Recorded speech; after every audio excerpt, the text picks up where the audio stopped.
pessoal, muito bom dia, bem-vindo a mais um SPN TV News aqui pela Rede TV de Comunicação. Hoje eu tenho o prazer de receber aqui o médico legista José Ricardo de Paula, ele que vai lançar futuramente, próximo dia, eu não tenho a data exata aqui, eu tenho mês de outubro, um livro, né?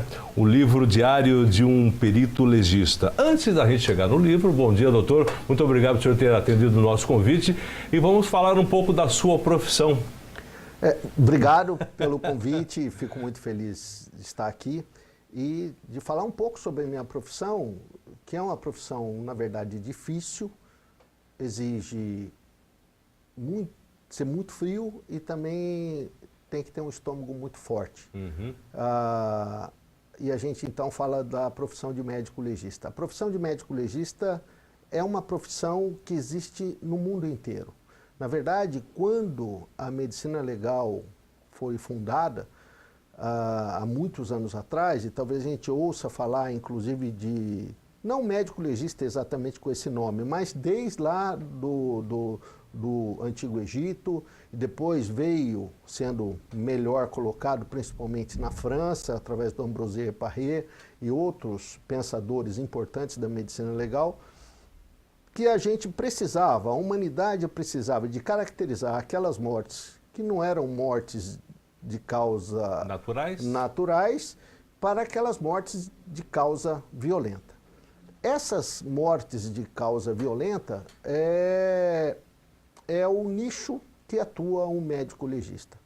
Então, é importante para a sociedade a presença do médico legista porque ele pode contribuir sempre para o raciocínio do julgador. Então, os institutos de medicina legal e de criminalística, eles são uma extensão da mão do julgador. E o nosso objetivo é que essa verdade seja melhor esclarecida, melhor elucidada, para que o julgamento daquela morte mereça a atenção que a sociedade exige.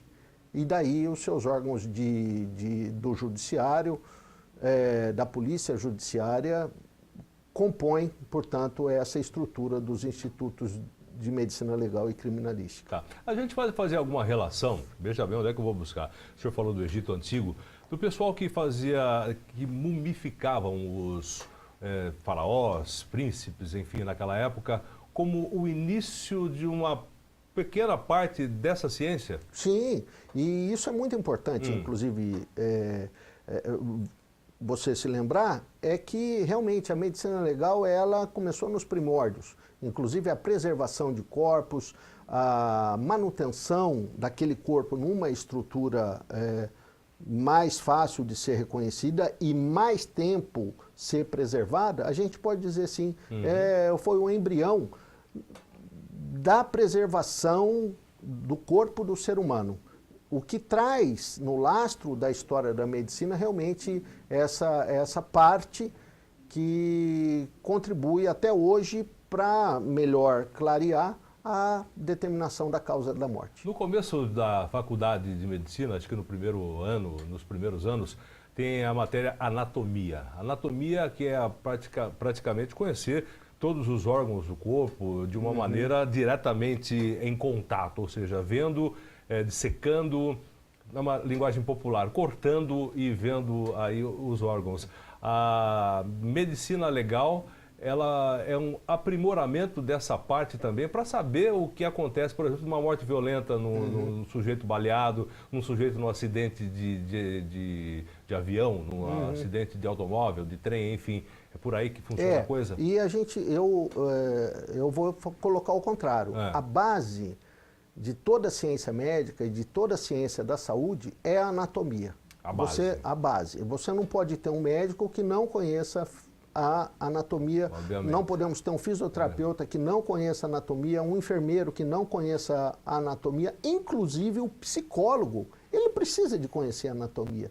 Quando ele está estudando o mecanismo de emoção, ele precisa de conhecer os mecanismos de produção de endorfina, de noradrenalina que tem no sistema nervoso central. Então ele precisa de conhecer a anatomia.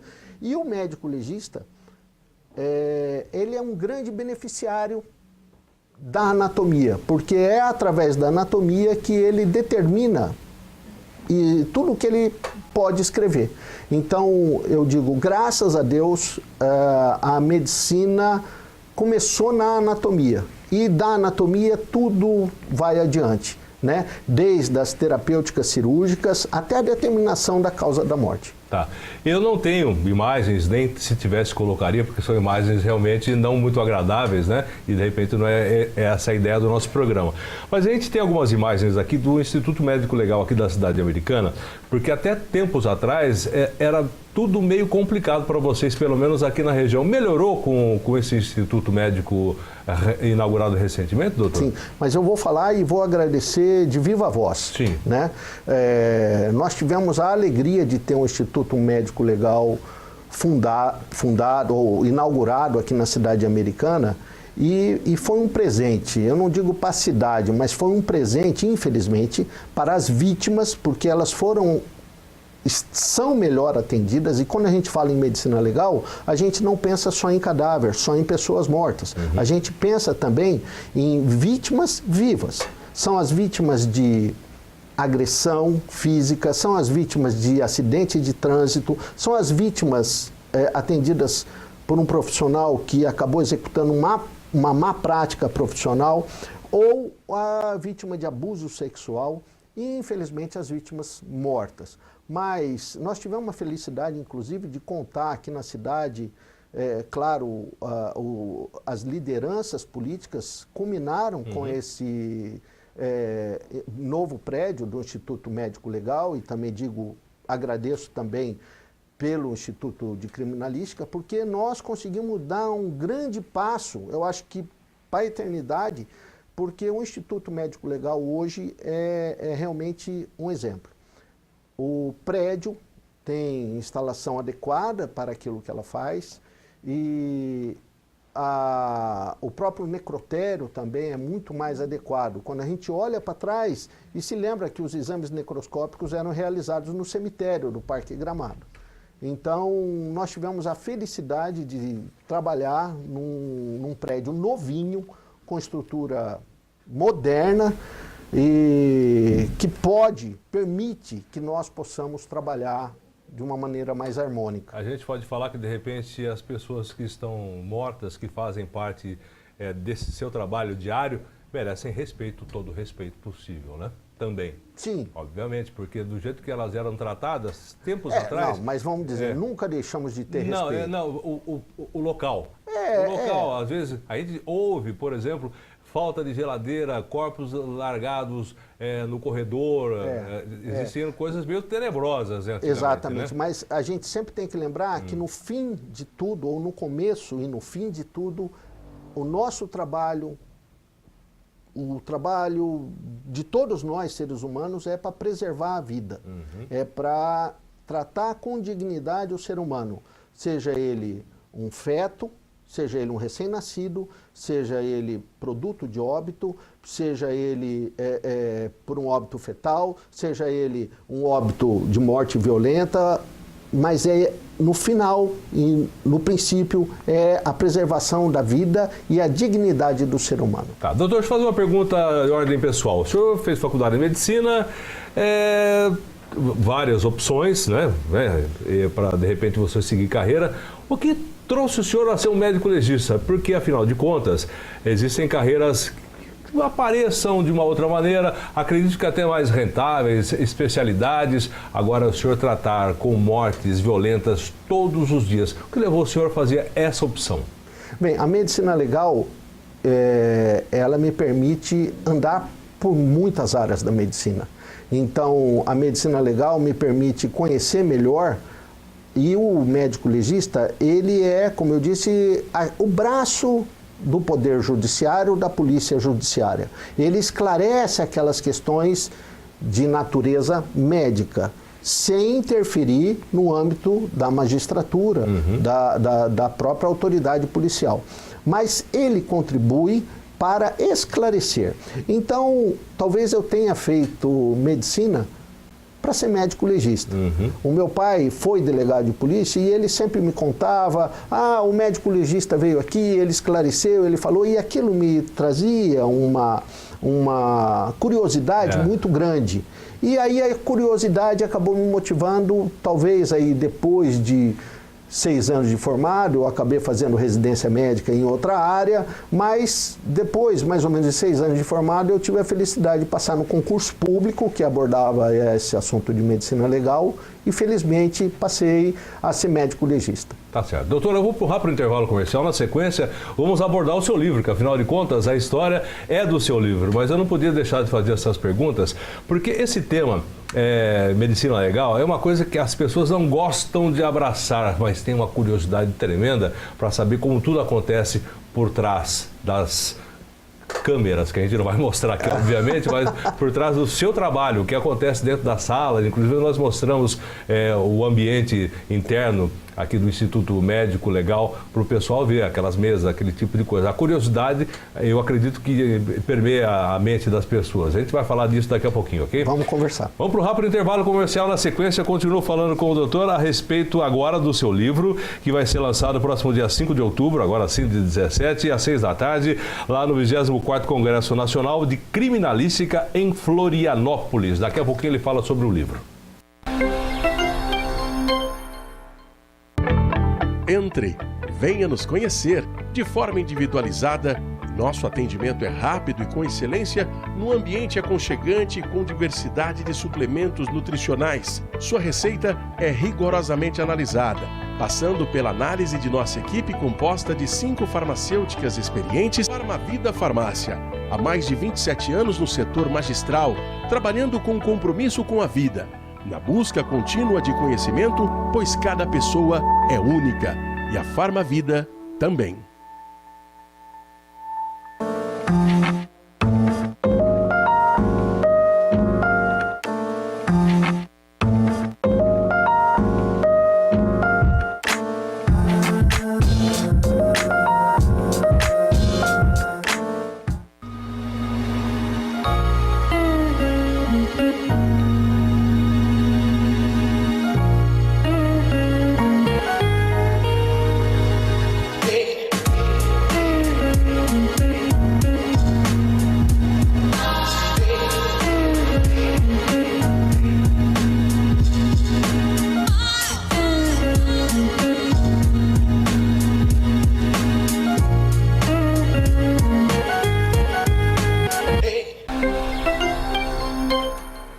Estamos de volta aqui pela Rede TV em Sociedade, Política e Negócios, SPN TV News. Estou falando aqui com o doutor, esqueci o nome do doutor aqui, mas eu já falo já, doutor, desculpe-me, é que eu estou com tanto papel aqui.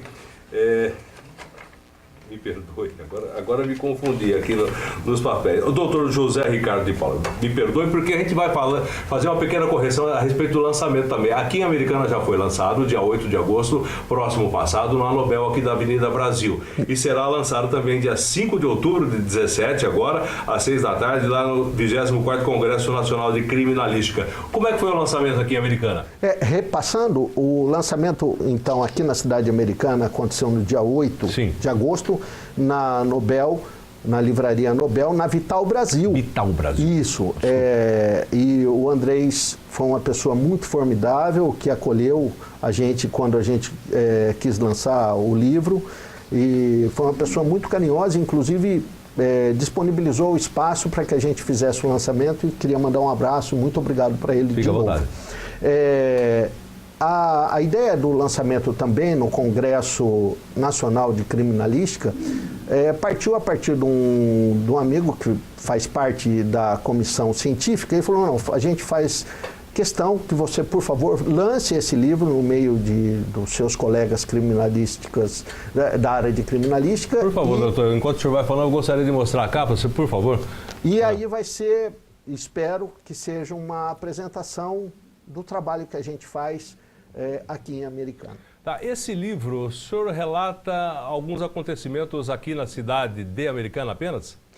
Alguns acontecimentos aqui da cidade e da região.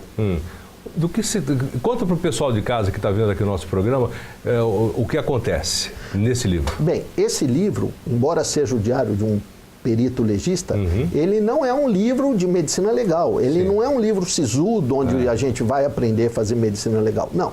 O que a gente tenta ver nesse livro, e ele é um pouco diferente dos outros livros, é que ele aborda a questão sentimental desse cara que está falando aqui.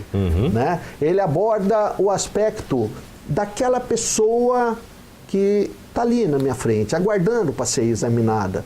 E como eu olho, como eu tento olhar aquela vítima, aquela mulher que chegou para mim, que supostamente sofreu um acidente de trânsito, mas que na verdade não foi bem um acidente. Então a gente começa a descortinar a verdade que aconteceu com ela. O senhor encontra a morte todo dia? Encontra. Na maioria dos dias. Porque eu também devo dizer que eu sou médico cirurgião geral no Hospital Municipal de Americana.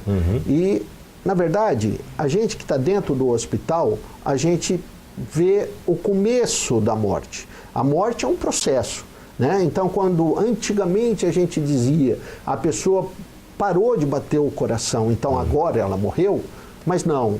Desde a década de 60 a gente percebeu que mesmo a pessoa com o coração batendo, ela já pode ter morrido. É o caso da morte encefálica. E isso trouxe um acréscimo para a medicina, para o transplante de órgãos, que hoje a gente vive a era do transplante. Mas lá na década de 60, quando fizeram o primeiro transplante cardíaco, já se sabia que a morte não era quando o coração parava. Então outros processos aconteciam para aquela pessoa ser considerada morta.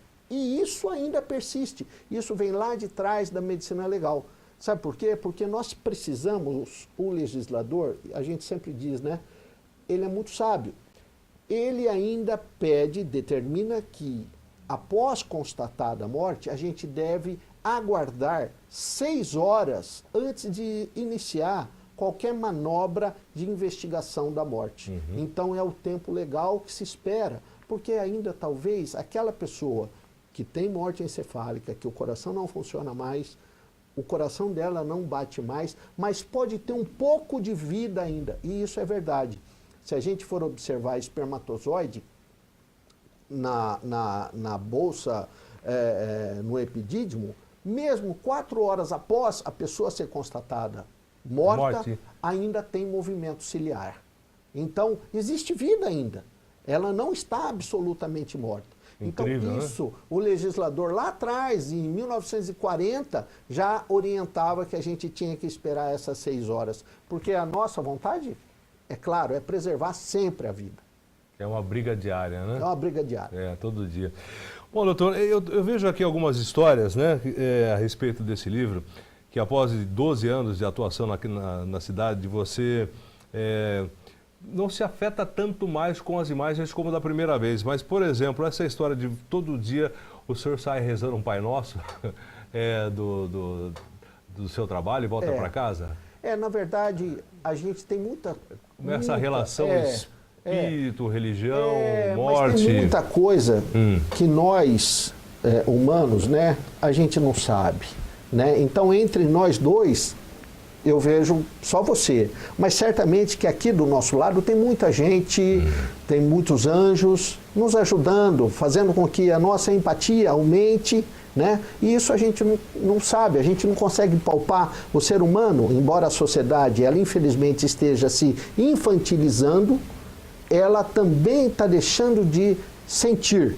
E o que a gente quer é mostrar esse lado do sentimento. E quanto mais você abre seu coração para essa sensibilidade, ela mais fica fácil. Doutor, depois de tanto tempo, por exemplo, no hospital e como médico legista, como é que o senhor faz essa relação com a parte espiritual das pessoas, que nem o senhor acabou de dizer agora, que nós estamos aqui cercados de anjos que estão aqui trazendo a nossa empatia? Como é que isso acontece, por exemplo, dentro lá do seu local de trabalho, quando de repente o senhor se depara com a morte ali? É um choque. E esse choque não ficou menor com o tempo. Com o tempo. Não, talvez ele fique maior, porque talvez a perda da última chance, aquele momento que você percebe que você é tão pequeno que você já não pode mais fazer nada. Um estalo. Então, Já é. Até o Keller, que é o apresentador do meu livro, que eu tenho muito prazer de ter pedido para o Keller, muito obrigado em ter apresentado o livro, a gente comentou, a vida, na verdade, é um sopro. E a gente tem que aproveitar essa vida maravilhosa o melhor que a gente puder. Tá, e nessa relação com o livro, doutor, você trata alguns casos de uma maneira fictícia, uma maneira real? Quando a gente fala de pessoas, a gente tem que preservar, porque pode causar suscetibilidades em alguém que vivenciou uma situação trágica na família. Então, o objetivo do livro é de nenhuma forma trazer a público qualquer história, inclusive porque eu sou proibido por lei em divulgar fatos do meu conhecimento que acontece lá. Aquilo tudo é preservado, é guardado, é sigiloso. Agora, as impressões pessoais, essas são minhas. E eu posso mostrar para as pessoas da forma como eu quiser. No caso aqui, escrever um livro. Escrever um livro. Tá certo. É um pequeno livro, é um livro singelo, mas eu digo, esse livro me deu muito prazer em escrevê-lo, mas ele retrata muito da minha sensibilidade perante esses casos de morte violenta. O senhor imaginava escrever um livro algum dia quando o senhor fez faculdade de medicina? Jamais, jamais. Mas uma coisa eu digo, eu recomendo. Eu acho que o Amaury, que é da Secretaria de Saúde, o Amaury de Souza, que é um poeta, ele me fez a dedicatória de um livro de poemas, de poesias dele, e ele, na dedicatória, eu fiquei muito feliz. Ele conseguiu escrever que eu consigo esculpir histórias, talvez de pedras brutas, que a gente conseguiu escrever alguma coisa. Aquela máxima que diz, faça um filho, plante uma árvore, escreva um livro, vale? Eu acho que vale, mas escrever um livro é uma coisa formidável. Existe uma energia positiva que as pessoas passam a direcionar para você. Eu percebi muito isso. As pessoas, às vezes a gente está num ambiente de trabalho, de tentar ocupar espaço, mas de todas as pessoas que eu conversei falando sobre literatura, todas as pessoas confluem com bons pensamentos para que você tenha sucesso, para que o seu livro seja entendido como você escreveu, que você atinja as pessoas como você idealizou. Tá. Seu livro, se alguém quiser comprar, adquirir, onde encontra em Americana? Em Americana, consegue lá na Vital Brasil, na Nobel Livraria, Nobel. E também está disponível no site. Então, se a pessoa colocar... Fica à vontade. Diário de um perito legista e colocar lá no Google, vai aparecer tanto a editora Millennium, na pessoa que eu queria agradecer, na pessoa do seu Alfredo, que também acolheu a proposta de escrever o livro, ele me ajudou muito. O livro é difícil de ser escrito por uma pessoa só. O livro ele é feito a 4 mãos. Então o seu Alfredo foi uma pessoa muito formidável e ajudou as ideias que eu tinha a se conformarem de uma maneira melhor. Então é fácil, a editora Millennium, essa editora é especializada em livros de criminalística, em livros da própria área do direito, que é a nossa editora. Tá certo. Doutor, obrigado pela participação, sucesso no seu livro. Estamos aqui abertos para qualquer colocação futura a respeito da sua profissão e também aqui do seu dom de escrever. Porque não é uma coisa fácil escrever um livro, né? Não é fácil, mas eu quero, gratificante. De novo, agradecer a recepção. E eu digo, vou falar mais uma vez, né? Meus filhos nasceram aqui em Americana. Eu não sou de Americana, infelizmente, porque essa cidade de Americana é maravilhosa e sempre me acolheu bem. Muito obrigado, Americana, e coloco essa obra à disposição da cidade e das pessoas que se interessarem. Muito obrigado. Bom, pessoal, falei aqui com o Dr. José Ricardo de Paula, ele que é médico legista e também escritor, com o seu livro Diário de um Perito Legista. Tá certo? E nós estamos indo embora. Na sequência vem aí o Clóvis com seu Giro Total. Nós estaremos de volta amanhã, a partir das 11h30. Amanhã estaremos com o Dimas Julian. É isso aí. Vou estar falando com o Dimas Julian amanhã aqui no nosso SPN TV News. Tchau e até lá.